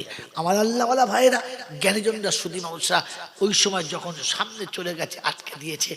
আল্লাহ রাসূলকে তারা কেউ চেনে না, কিন্তু আবু বকরকে সবাই চেনে, কারণ তিনি শাম, সিরিয়া, মদিনা সব জায়গাতে ব্যবসা যেতেন, তাই ব্যবসায়ী হিসেবে তাকে সবাই চিনতেন। কিন্তু আল্লাহ রাসূলকে কেউ চিনতেন না। আবু বকরকে পেয়ে সবাই খুশি। কি আবু বকর, কোথায় যাও, কোথায় যাচ্ছ? বললে মদিনা। সাথে কে? চিন্তা করছে, যদি বলি নবী তাহলে নবী প্রাণে মারা যায়, যদি বলি চিনি না তাহলে সাদাকাত কাটা যায়, আমি আবু বকর সিদ্দিক তাহলে সিদ্দিক নামটা কেটে যায়, আর যদি বলি যে এটা নবী তাহলে নবী দুনিয়া থেকে বিদায় নেয়। চিন্তা করছে আর মনে করছে, আল্লাহ কি করি, সাদাকাতও বাঁচাতে হবে আর নবুয়তও বাঁচাতে হবে। তাই তিনি আস্তে করে বললেন, উনি আমাকে রাস্তা দেখায় আর আমি সেই রাস্তা দিয়ে যাই। ওরা ভাবলো মদিনা যাওয়ার এই পথটা নিশ্চয়ই আবু বকর জানে না, ইনি দেখান আর উনি যান। আবু বকর বলতে গেলেন, আমি ধর্ম থেকে অন্ধ ছিলাম, ইসলাম থেকে অন্ধ ছিলাম, আমাকে নবী ইসলামের রাস্তা দেখায় আর আমি সেই সত্য পথে চলে আমি সিদ্দিক হয়ে গেছি। আল্লাহর নবী সিদ্দিকের সাদাকাত বেঁচে গেছে আর নবীর নবুয়ত বেঁচে গেছে। এটার নাম হলো হিকমত, এটার নাম হলো হিকমত, এটার নাম হিকমত। তাই যখন কোনো বাধা সামনে আসবে, ফট করে সত্য কথাটা না বলে একটু চেষ্টা করো এই সত্যটাকে আড়াল করলে যদি কেউ প্রাণে বেঁচে যায়, তখন আপনার সত্যটাকে মিথ্যার আড়ালে নাও, মিথ্যা নয় তবে মিথ্যার মতো একটা আড়াল নাও, নিয়ে ওকে প্রাণে বাঁচিয়ে দাও। এটার নাম ইসলাম। তোমার সত্যে যদি কারোর প্রাণ যায়, ওখানে সত্যটাকে গোপন রাখাটাই উত্তম। আমার বন্ধুরা, আমার আল্লাহওয়ালা ভাইয়েরা, আমার জ্ঞানীজনরা, আমার বুদ্ধিজীবীরা, আমার সোনামণি মায়েরা বোনেরা, তারিখ অনেক লম্বা রে বন্ধু, তাই ব্যাকে যেতে চাচ্ছি না। উসমানের গানির মউত এ করেই হয়েছিল। হয়তো উসমানের গানি যদি সেদিন সত্য বলে দেয় তো মারওয়ান ইবনে হাকামের মুন্ডু চলে যায়। তাই দেখলেন আমার সত্যটাকে যদি নীরবতা পালন করি তাহলে বেচারা প্রাণে বেঁচে যাবে। অপরাধ তো করেছে, ধরা দিয়েছে, কিন্তু জাতির কাছে বললে জাতীয়কে এই মুহূর্তে শেষ করে দেবে, শুলিতে তুলে দেবে, বাঁচানো যাবে না। তাই আমার সত্যটা গোপন করলে যদি প্রাণে বেঁচে যায় তাই যাক। তাই সত্য গোপন করতে গিয়ে মারওয়ান ইবনে হাকাম প্রাণে বেঁচে গেল, আর বিনিময়ে উসমানের গানির প্রাণটা দিতে হলো। মেরে মোহতরম দোস্তর বুজুর্গ, আমার আল্লাহওয়ালা ভাইরা, আমার জ্ঞানীজনরা, বুদ্ধিজীবীরা, এখানে শুনিয়ে দিলাম, ইসলাম আপনাকে শুনিয়েছে যখন আপনি পথে চলবেন, রাস্তায় যতগুলো বাধা পড়বে প্রত্যেকটি বাধাকে আপনাকে হিকমতের সঙ্গে এড়িয়ে যেতে হবে, হিকমতের সঙ্গে এড়িয়ে যেতে হবে। তাই কোরআন শুনিয়ে দিয়েছিল, ওয়াল্লাযীনা আমানু ওয়া হাজারু ওয়া জাহাদু ফি সাবিলিল্লাহ ওয়াল্লাযীনা আওয়াউ ওয়া নাসারু। আল্লাহ পাক রব্বুল আলামিন বলে, যারা এতিম মিসকিনকে কিছু সাহায্য করেছে তারাই হলো খাঁটি মুমিন। উলাইকা হুমুল মুমিনুনা হাক্কা লাহুম মাগফিরাতুন। আল্লাহ পাক বলেন, আমি তাকে ক্ষমা করে দেব, আমি তাকে ক্ষমা করে দেব, ওয়া রিজকুন কারীম, আমি তার ইজ্জতে রুজি দেব। আমার আল্লাহওয়ালা ভাইরা, আমার আমুলিয়ার বাবাজিরা, আমার সোনামণি মায়েরা বোনেরা, আল্লাহ যাকে ক্ষমা করে দেবে তাকে সবটা দেবে না, একটু বাকি রাখবে। যদি বলেন সবটাই দেবে। তো যার সমস্ত গুনাহ মাফ হয়ে যাবে, কবরে তাকে কে আটকাবে, হাসরে তাকে কে আটকাবে, মিজানে তাকে কে আটকাবে, ফুলসে তাকে কে আটকাবে, জান্নাতে যাওয়ার জন্য তাকে কে বাধা দেবে? আমি বলেছিলাম মুসলমান কবরে গেলে কেউ ধরবে না, তবে ছেলে গেলে কেউ ছাড়বে না। এজন্য মুসলমান হয়ে কবরে যাওয়ার চেষ্টা করবো ইনশাআল্লাহ। জোরে বলেন ইনশাআল্লাহ, চেষ্টা করবো ইনশাআল্লাহ। তো আমাকে পাক্কা ঈমান নিয়ে যেতে হবে, মুসলমান হয়ে যেতে হবে। আমি যে সত্যিকারের ঈমানদার, আমার ঈমানটা কখনো টালি করে দেখেছি, ভেরিফাই করেছি। বন্ধু, বাপের পৈতৃক সম্পত্তি আমার বাপের আছে কিনা এটা দেখার জন্য মাঝে মাঝে বিডিও গেছি, এসডিও গেছি, মাঝে মাঝে সেটেলমেন্ট অফিসে গেছি, আমার জমির কাগজটা ভেরিফাই করেছি। আমার বিবি শ্বশুর বাড়ি থেকে সোনা এনেছে, সোনাগুলো খাঁটি নাকি ভেজাল, এটার জন্য কখনো স্বর্ণকরের দোকানে গিয়ে একবার চেক করেছি ঠিক আছে কিনা। করেছি না করি নাই? করেছি। আমার ঈমানটা ঠিক আছে কিনা কোন অফিসে গিয়ে চেক করেছো? আর যদি তোমরা বলতে পারো তাহলে আগামী দিনের জলসাতে ইনশাআল্লাহ আমি কনসিডার করব। বলেন তো, আপনার ঈমান চেক করার জন্য যে অফিসে যেতে হয় অফিসটার নাম কি? জামাত। ঠিক বলেছে? হ্যাঁ ঠিক বলেছে। হ্যাঁ, পাগলে গল্প করি আর মাতালে হুঁ বলে। পাগল কোথাকার, ওরে বোকা কোথাকার। দলিল কি আপনার কাছে? কোরআন শোনাচ্ছে, আল্লাহর কাছে জিজ্ঞাসা করো, আল্লাহ আমার ঈমানটা ভেরিফাই করার জন্য অফিসে যাব, অফিসের নাম কি? তো কোরআন শোনাচ্ছে, ফাইন আমানু বিমিসলি মা আমানতুম বিহি ফাকাদ ইহতাদা। এরকম হাফেজ সাহেব মাথায় এমনি নড়ে নাই। فإن آمنوا بمثل ما آمنتم به فقد اهتدى وإن تولوا فإنما هم في شقاق فسيكفيكهم الله وهو السميع العليم। প্রথম পারায় সূরা বাকারার লাস্ট পৃষ্ঠার দুটো তিনটে লাইনের পরে আল্লাহ পাক শোনাচ্ছেন, বিশ্ববাসীরে ঈমানটা ভেরিফাই করে নে। ঈমানদারদের সাথে বলে আল্লাহর নাম বলো। তো আল্লাহ বলে আমার নবীর সাহাবীদেরকে সামনে ধরো, নবীর সাহাবীর সঙ্গে ঈমানে ভেরিফাই করো। তোমার ঈমান যদি নবীর সাহাবীর সঙ্গে মিল খেয়ে যায়, জেনে রেখো জান্নাত তোমার জন্য খোলা থেকে যায়। কে তোমাকে হাসরে আটকায়? এ বাবাজিরা, আমার আল্লাহওয়ালা ভাইরা, জ্ঞানীজনরা শুধু মানুষ, আপনি জিজ্ঞাসা করতে পারেন হুজুর আর তো কোনো সাহাবা বেঁচে নেই, আর তো কোনো সাহাবার সঙ্গে দেখা হবে না, কোথায় মেলাবো? তো কোরআন শোনাচ্ছে, শুনে রেখে দে। ঈমানদারের প্রথম নমুনা আল্লাহকে ভয় করা। কি বলেছিলাম? আল্লাহকে ভয় করা। মদিনায় বসে আছে সাহাবীরা, মক্কায় বসে আছে সাহাবীরা, যেমনি খবর হলো, ঘোষণা হলো, হুররিমাত আলাইকুমুল মাইতাতা ওয়াদ-দামা ওয়া লাহমাল খিনজির ওয়া মা উহিল্লা বিহি লিগাইরিল্লাহ والخمر والميسر والأجسام والأزلام رجس من عمل الشيطان। সব জিনিসগুলো হারাম হয়ে গেছে।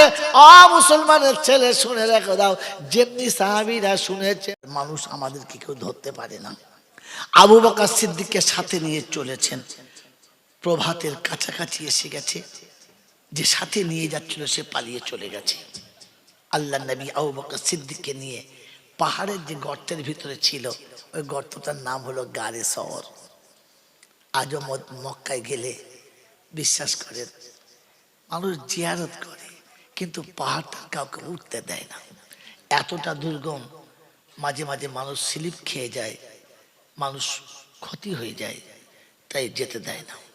আমি এবছরও চেষ্টা করছিলাম যাওয়ার জন্য, কিন্তু সাথীদের নিজের সাথে কিছু মেয়ে ছেলে ছিল, তাই জন্য আমি যেতে পারলাম না।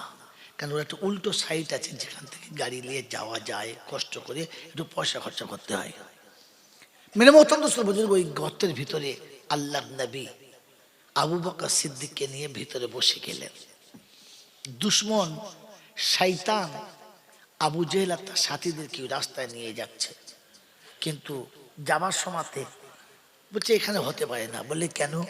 বলে ওরে শোন, এ তো একজন মানুষকে হেঁটে গেছে, পায়ের দাগ দেখা যাচ্ছে, গেছে তো দুজনা, তার দুজনের পা থাকবে তো। তো শয়তান বোঝাচ্ছে, শোন তোরা জীবনে মানুষ হবি না। বললে কেন? বলে আবু বকর মুহাম্মদকে এতটা ফলো করে যে পায়ের দাগের উপরে দাগ মিলিয়ে গেছে, দুটো দাগ পড়তে দেয় নাই, একটা দাগেই দুজন গেছে। চল, রাস্তা নিয়ে গেছে, একদম গর্তের কাছে চলে গেছে, কিন্তু গর্তের মুখটা এতটা আবর্জনা পড়ে আছে যে কোনো মানুষ বিশ্বাস করবে না যে ভেতরে কোনো মানুষ গেছে। আবু বকর সিদ্দিক ভিতর থেকে তাকিয়ে দেখছে, পা দেখা যাচ্ছে। তো সেদিন বলেছি, ইয়া রাসূলুল্লাহ, ইয়া হাবিবাল্লাহ, ওরা যদি মাথাটা নিচু করে আমাদের দেখতে পেয়ে যাবে, কি আমাদের রক্ষা করবে? আল্লাহ নবী সেদিন বলেছিলেন, লা তাহজান ইন্নাল্লাহ মানা, ঘাবড়াস না, আমাদের সঙ্গে আল্লাহ আছে, আর একজন না। মেরে মোহতরম দোস্তর বুজুর্গ, দুশ্মন ওখান থেকে ফিরেছে, তারিখ অনেক লম্বা, আমি কাট করছি পয়েন্টটা শোনানোর জন্য। দুশ্মন ওখান থেকে ফিরে গেছে, সারাদিন আল্লাহ নবী ওখানে গোপনে রয়ে গেছে। যখন সন্ধ্যার কাছাকাছি হয়েছে, না সকাল হয়েছে, একটু পরে আবু বকরের আব্বা এসেছে। তখনও তিনি কলমা পড়েন নাই, মুসলমান হন নাই। এসে আবু বকরের বাড়িতে আওয়াজ দিচ্ছে, কে, কই রে, কে আছিস? তা আবু বকরের ছোট্ট বাচ্চা মেয়ে আসমা ছুটে পাকে বার হয়েছে। দাদু কিছু বলবেন, তোর আব্বা কোথায়? বলে জানি না কোথায় গেছে। কার সাথে গেছে? সেই মুহাম্মাদের পাল্লায় পড়েছে নিশ্চয়। বললে তা জানি না। বলে তোরাও ওই দলে তো, তাই তোরা বলবি না। আবু বকর সিদ্দিক রাদিয়াল্লাহু আনহুর আব্বা তখন দু চোখে অন্ধ, কিছু দেখতে পেতেন না। আমার আল্লাহওয়ালা ভাইরা, তাই বাপ তো টাকার থেকে সুদের মায়া বেশি, টাকার থেকে সুদের মায়া বেশি। তাই আবু বকরের বাচ্চা তার হাতটা ধরে বলছে, আরে তোর বাপ তো চলে গেছে, তোদের জন্য খাবারের ব্যবস্থা কি করে গেছে, তোরা খাবি কি, ঘরে আছে কি? তো মেয়ে কত সৎ দেখুন, কত আল্লাহওয়ালি দেখুন, বলছে দাদু আমার আব্বা এতটা পয়সা রেখে গেছে যে আমাদের কোনো অসুবিধা হবে না। তো বলছে কই দেখা দেখি কোথায় আছে। তো কিছু ছোট্ট ছোট্ট পাথর একটা কাপড়ের থলির ভেতরে ভরে এমন লড়াচ্ছে, কাঁচের মতো খনখন করে আওয়াজ হচ্ছে। বলছে এই দেখো টাকা রেখে গেছে। আবু বকর সিদ্দিকের আব্বার চোখে পানি এসে গেছে, আর বলছে হ্যাঁ রে, আমি বৃদ্ধ হয়ে গেছি, চোখে অন্ধ হয়ে গেছি, তাই বলে কি কানের আওয়াজ ভুল শুনছি? আমি কি টাকার আওয়াজ বুঝি না আর পাথরের আওয়াজ বুঝি না? তুই আমাকে বুঝাচ্ছিস দাদু ভাই, তুই আমাকে বুঝাচ্ছিস? কি খাবি ভেবেছিস, কি খাবি ভেবেছিস? চোখে পানি এসে গেছে। তো নাতি দাদুর কাছে গলা ধরে বলছে, দাদু আপনি কাঁদবেন না, আল্লাহ ঠিক ব্যবস্থা করে দেবে। তোরা বলছিস? বললে হ্যাঁ। আবু বকর সিদ্দিকের আব্বা চলে গেলেন। দুপুরে সব রান্না বান্না যতটুকু ছিল সেইটুকুই শেষ রান্না হয়ে গেছে। খেতে বসেছে। হাজরত আসমা ছোট বাচ্চা মেয়ে বলছে, মা কাল রাতে আব্বা কিছু খাই নাই, এই জন্য যে খেলে ঘুমিয়ে পড়বে, আল্লাহ নবী আজকে যাব বলেছিলেন, তাই তিনি না খেয়ে সারা রাত দাঁড়িয়েছিলেন। সারাটা দিন চলে গেছে, আব্বু সারা রাত খাই নাই, সারা দিন খাই নাই, আল্লাহ রাসূলও সারাদিন খাই নাই। আমরা তো সবাই খেয়ে নিলাম, আমার আব্বার আর আমার রাসূলের তাদের খাবারের কেউ ব্যবস্থা হবে না। তো আবু বকর সিদ্দিকের কন্যাকে সান্ত্বনা দিয়ে বাড়ির মানুষ বলছে, তুই কি করবি? বলে মা দাঁড়াও একটু চেষ্টা করি। ওই যে মানুষটা আমার আব্বাকে নিয়ে গেছে তার বাড়িতে গেছে চুরি করে, গিয়ে বলছে, চাচা আমার আব্বা কোথায় আছে জানো? বলে জানি, তবে তোকে বলবো না। বলে কেন? বললে তোর বাপেরও বিপদ হবে, আমারও বিপদ হবে, আর সব থেকে বড় বিপদ আল্লাহ নবীর হবে, আমি বলতে পারবো না। হয়তো আসমার চোখে পানি, কাঞ্চার বলছে, চাচা আপনাকে বলতে হবে না, ওই দূরে থেকে ইশারা করবেন, আমি আপনার দিকে তাকিয়ে ইশারা দিকে বুঝে নেবো, চলে যাব, আপনাকে কেউ চিনতে পারবে না, আমাকে কেউ চিনতে পারবে না, আমি বাচ্চা ছেলে। ওই মানুষটার মনে দয়া হলো, বলে ঠিক আছে চলো। হয়তো আসমা দুটো রুটি একটু পানি হাতে করে নিয়ে চলেছে। আরবের প্রথা হচ্ছে উটের চাষ। আজও যারা মক্কায় গেছে দেখেছে, সন্ধ্যাবেলা যখন উট দল বেঁধে বাড়ি ফিরছে, ওই সময়তে ওই রাস্তা দিয়ে হয়তো আসমা যাচ্ছে। উটের স্বভাব হলো কচি বাচ্চা পেলে টপ করে মাথাতে কামড়ে দেওয়া। আর উটের মুখ এতটা বড় যে মানুষের মাথা আরামে সে মুখের ভেতর নিয়ে নিতে পারে। আর এত শক্ত ওদের মুখ যে মাথার সঙ্গে সঙ্গে চিবিয়ে একেবারে হাঁস মুরগির মাথার মতো চিবিয়ে শেষ করে দিতে পারে। হাজরতে হাসমা যখন ওই রাস্তা দিয়ে ছুটে যাচ্ছে, ওই ভদ্রলোক দূর থেকে দাঁড়িয়ে আছে, কিন্তু ভেতরটা কাঁপছে, যা বাচ্চাটা মারা যাবে। তারিখ নকল করছে। হয়তো আসমা যখন এই খাবারটা নিয়ে ভিতর দিয়ে ছুটতে ছুটতে যাচ্ছে, উটগুলোর কাছে চলে গেছে, তো বড় উটগুলো পেট এতটা উপরের দিকে টেনে নিয়েছে যে আসমার তলা দিয়ে গলে চলে যাচ্ছে। একটা উটও আসমার মুখের দিকে তাকায় নাই, একটুও উটও আসমার দিকে কেউ নজর তুলে দেখায় নাই, বরং আড়াল করেছে। আর আসমা খাবার নিয়ে উটের দলের ভিতরে বিদ্যুৎ গতিতে চলে গেছে। সুবহানাল্লাহ ওয়া বিহামদিহি। আল্লাহর পেয়ারা নবী সাল্লাল্লাহু আলাইহি ওয়াসাল্লাম যে গাড়ি শহরে বসে আছে, ওই ভদ্রলোক দূর থেকে দেখিয়ে সরে গেছে, পা পা করে গর্তের কাছে গিয়ে শোনাচ্ছেন, আসসালামু আলাইকুম। হয়তো আবু বকর সিদ্দিক বলেন, ইয়া রাসূলুল্লাহ, ইয়া হাবিবাল্লাহ, মনে হচ্ছে আমার আসমা এসেছে। বলছে, এখানে আসমা কোথায়? এই দুর্গম জায়গাতে আসমা আসবে কি করে? বলে, না, কণ্ঠস্বরটা আমার বেটির মনে হচ্ছে। বাপ তো বেটির আওয়াজ বুঝতে পেরেছে, মুখটা বাড়িয়ে দেখে আসমা বাইরে দাঁড়িয়ে আছে, ডাকছে, চলে আয়। ইশারা করে দেখে চলে আয়। আসমা গুড় গুড় করে গাড়ি শহরের মধ্যে চলে গেছে, হাতে বাঁধা। কি মা? বলছে, আব্বু, কাল রাতে আপনি খান নাই, সারাদিন খাওয়া হয় নাই, আল্লাহ রসুল সারাদিন খাই নাই, তাই আমি খেতে বসে মাকে বললাম, মা, আমাদের খাবার তো হলো, আমার রসুল খাবে না? আমার রসুল খাবে না? তাই তোমাদের দুজনের জন্য দুটো রুটি নিয়ে আমি ছুটতে ছুটতে এসেছি। দস্তরখান। হাজরতে আসমা ছোট্ট বাচ্চা মেয়ে, মাথার ওড়নাটা নিচে বিছিয়ে দিয়ে রুটিটা খুলে দিয়ে পানির পাত্রটা রেখেছে। প্রথম লোকমা আবু বকর সিদ্দিক ছিঁড়ে মুখে দেবে, তাকিয়ে দেখে আসমার গোটা মুখটা রক্তের মতো লাল, টক টক টক টক টক টক করছে। আর মনে হচ্ছে একটু আগে কেউ এখানে রক্ত ছড়িয়ে দিয়ে চলে গেছে। বাপ তো অবাক হয়ে গেছে, হাত ধরে বলছে, মা, তো এই সাদা মুখটা এত রক্তাক্ত হলো কি করে? গোটা চোখটা রক্তের মতো লাল হলো কি করে? বলছে, আব্বা, সেটা বলতে পারবো না, আপনি খেয়ে নেন। বাপ জিজ্ঞাসা করে, বেটি বলে না। আল্লাহ নবী দেখে রসুলের চেহারাতে কালার পাল্টে গেছে। আর হাত ধরে কোলের কাছে টেনে নিয়ে বলেছে, আসমা, আমার কাছেও কি বলা যায় না? আমি কি শুনতে পারি না? হয়তো ফাতেমার চোখ দিয়ে পানি এসে গেছে। বলছি, ইয়া রাসূলুল্লাহ, আব্বাকে তো অস্বীকার করেছি, আপনাকে অস্বীকার করতে পারবো না। আপনি আব্বাকে নিয়ে চলে এলেন। ফজরের নামাজের একটু পরেই আবু জেহেল সোজা আমাদের বাড়িতে গেল দলবল নিয়ে, আওয়াজ দিল আপনার নাম ধরে। আমি দরজা খুলে বাইরে এলাম। জিজ্ঞাসা করলো, তোর আব্বা কোথায়? আমি বললাম, আমি জানি না। বললে, বল তোর নবী কোথায়? বললে, আমি জানলেও আমি বলবো না। আমার বলতে দেরি, এত জোরে আমাকে মেরেছে, কানের জিনিস পর্যন্ত ছিঁড়ে চলে গেছে। আমি পাথরের উপরে কাচার খেয়ে পড়ে বেহুশ হয়ে গেছি, আর দুশ্মন চলে গেছে। আল্লাহ নবী বুকের ভিতরে টেনে নিয়ে চুমকে বলেছিল, একটু সবর কর, আল্লাহ এর বদলা একদিন তোকে দেবে। আল্লাহর কাছে এর সব থেকে বড় বদলা পাবি। ছোট্ট বাচ্চা আসমা রক্তাক্ত হয়েছে, তবু রাসূল কোথায় এটা প্রকাশ করেন নাই। এটা সিদ্দিকের বেটি আর সিদ্দিকের বাড়ির খবর শোনালাম। মেরে মোহতরম দোস্তর বুজুর্গ, খানা খাইয়ে আল্লাহ রসুলের কাছে খানা খাইয়ে, আব্বাকে খানা খাইয়ে, চোখের পানি মুছতে মুছতে হতভাগী পা পা করে বাড়ি ফিরে এলো অন্ধকার রাতে। পরের দিন সকালবেলা, পরের দিন যখন অন্ধকার হয়ে গেছে, অন্ধকারে আসমা চলে গেছে, রাসূলকে সাথে নিয়ে আবু বকর চলতে শুরু করেছে। পরের দিন সকাল হয়ে গেছে, পাহাড়ের পাদদেশ দিয়ে ফাঁকে ফাঁকে চলেছে। এক জায়গাতে একদল দুশমন দাঁড়িয়ে আছে। মুহাম্মদকে ধরে দিলে মৃত কিংবা জীবিত 100 উট পাবে। আবু জেহেলের কাছে শুনেছে তারা দাঁড়িয়ে আছে, নিশ্চয়ই এই রাস্তা দিয়ে পাশ হয়ে চলে যাবে।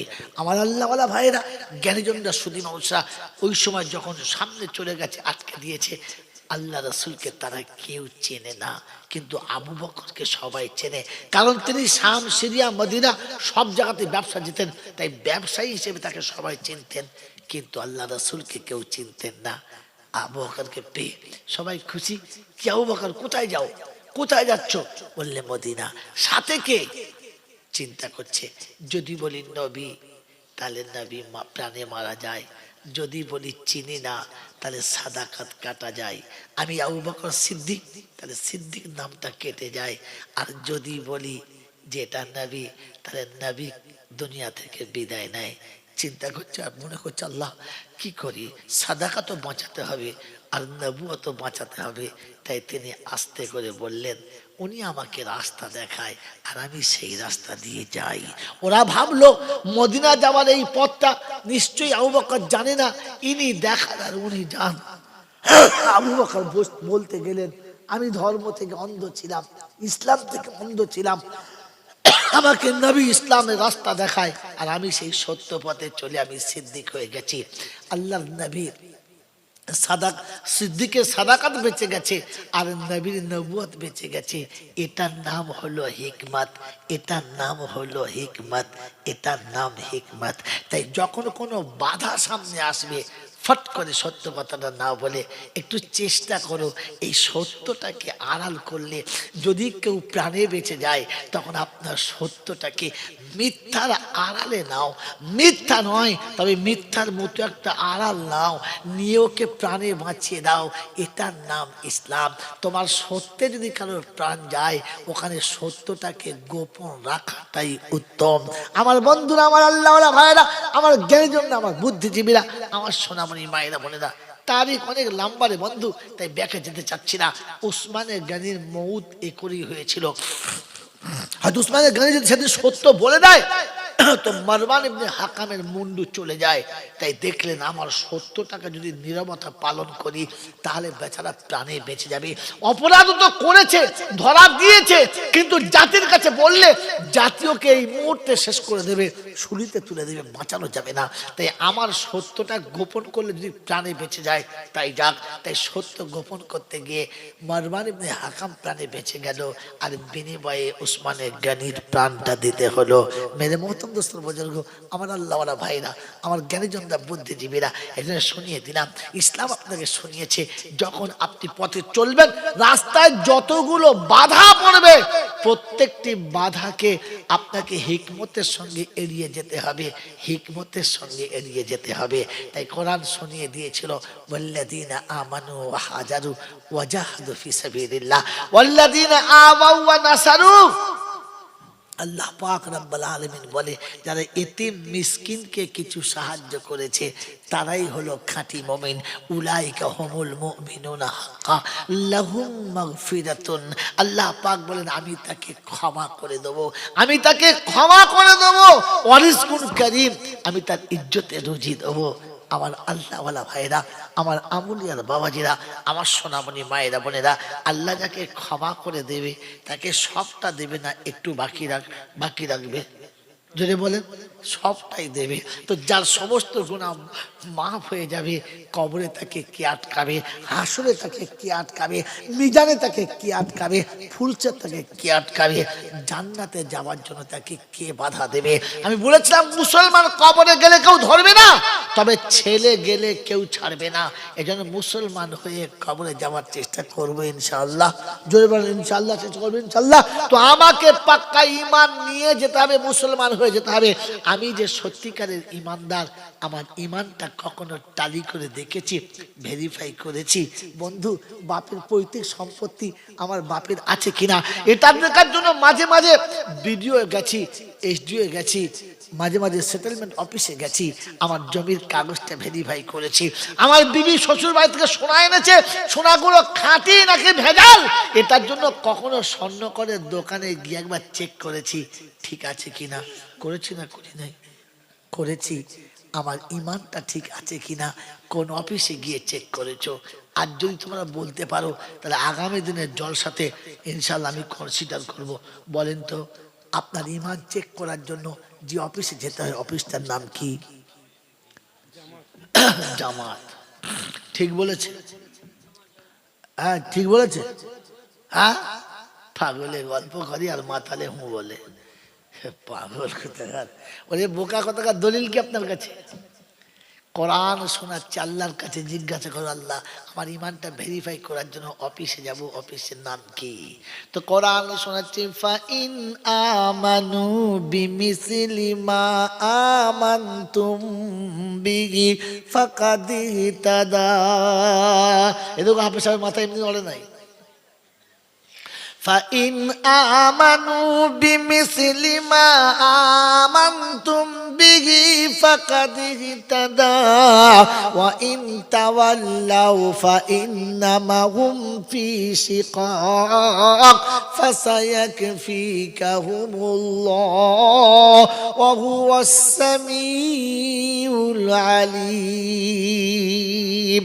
প্রথম পারায় সূরা বাকারার লাস্ট পৃষ্ঠারের দুটো তিনটে লাইনের পরে আল্লাহ পাক শোনাচ্ছেন বিশ্ববাসীরে ইমানটা ভেরিফাই করে নে। ইমানদারদের সাথে বলে আল্লাহর নাম বলো। তো আল্লাহ বলে আমার নবীর সাহাবীদেরকে সামনে ধরো, নবীর সাহাবীর সঙ্গে ইমানে ভেরিফাই করো। তোমার ইমান যদি নবীর সাহাবীর সঙ্গে মিল খেয়ে যায়, জেনে রেখো জান্নাত তোমার জন্য খোলা থেকে যায়। কে তোমাকে হাসরে আটকায়? এ বাবাজিরা আমার আল্লাহওয়ালা ভাইরা, জ্ঞানীজনরা শুধু মানুষ, আপনি জিজ্ঞাসা করতে পারেন হুজুর আর তো কোনো সাহাবা বেঁচে নেই, আর তো কোনো সাহাবার সঙ্গে দেখা হবে না, কোথায় মেলাবো? তো কোরআন শোনাচ্ছে, শুনে রেখে দে। ইমানদারের প্রথম নমুনা আল্লাহকে ভয় করা। কি বলেছিলাম? আল্লাহকে ভয় করা। মদিনায় বসে আছে সাহাবীরা, মক্কায় বসে আছে সাহাবীরা। যেমনি খবর হলো, ঘোষণা হলো হুররিমাত আলাইকুমুল মাইতাতা ওয়াদ-দামা ওয়া লাহমাল খিনজির ওয়া মা উহিল্লা বিহি লিগাইরিল্লাহ والخمر والميسر والأجسام والأزلام رجس من عمل الشيطان। সব জিনিসগুলো হারাম হয়ে গেছে। মুসলমানের ছেলে শুনে রেখে দাও, যেমনি সাহাবীরা শুনেছে